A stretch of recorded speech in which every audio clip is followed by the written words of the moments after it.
Sobat MyITS Learning, keberadaan defek pada struktur kristal berpengaruh pada keseimbangan termodinamika. Energi bebas Gibbs adalah energi terendah yang dimiliki oleh atom untuk tetap berada pada keseimbangan. Untuk perfect kristal, energi bebas Gibbs ditentukan oleh entalpi pembentukan dan entropi, di mana entropi dipengaruhi oleh entropi konfigurasi penempatan atom dan entropi vibrasi atomik. Untuk perfect kristal, entropi konfigurasinya sama dengan 0 karena atom-atom berada pada posisinya, sehingga kita dapat menentukan besaran energi bebas Gibbs untuk perfect kristal seperti yang dituliskan pada rumus berikut.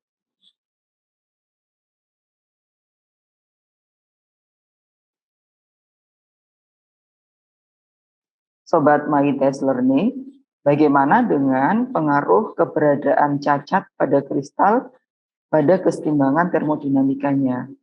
Keberadaan defek menyebabkan perubahan konfigurasi atom. Atom-atom saling menata diri mengikuti keseimbangan baru sehingga perlu deskripsi dan penambahan parameter atom yang memenuhi perfect kristal dan atom defect.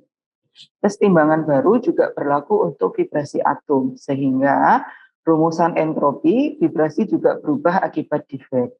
Keberadaan defek menghasilkan keseimbangan baru untuk energi bebas Gibbs, seperti yang tertera pada rumus matematis tersebut. Secara umum, adanya defek menyebabkan perubahan keseimbangan termodinamika material keramik.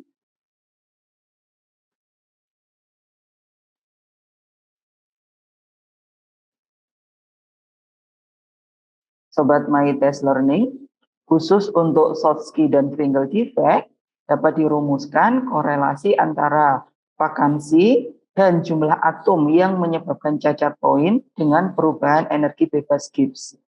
Rumusan secara matematis dideskripsikan seperti berikut untuk Schottky defect dan Kringle defect.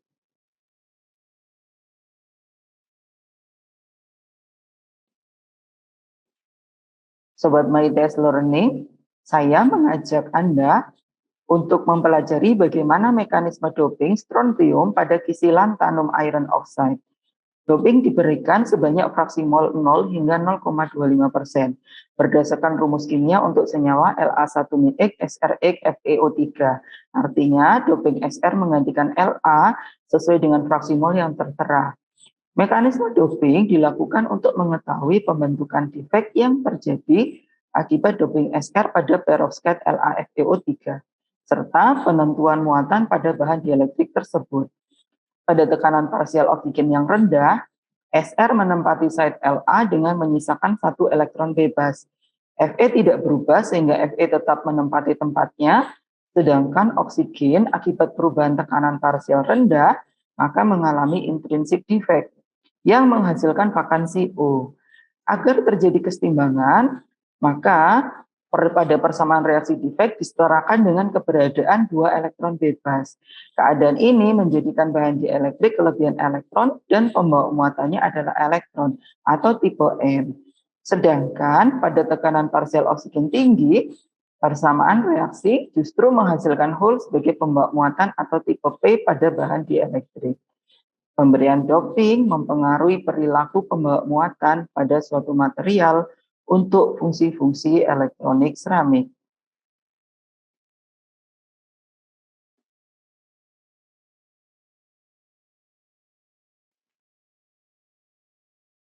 Sobat MyITS Learning, saya berharap materi notasi dan persamaan reaksi defek pada keramik dapat dipahami dengan baik dan membantu kalian dalam memahami perubahan keseimbangan reaksi apabila terjadi intrinsik maupun ekstrinsik defect.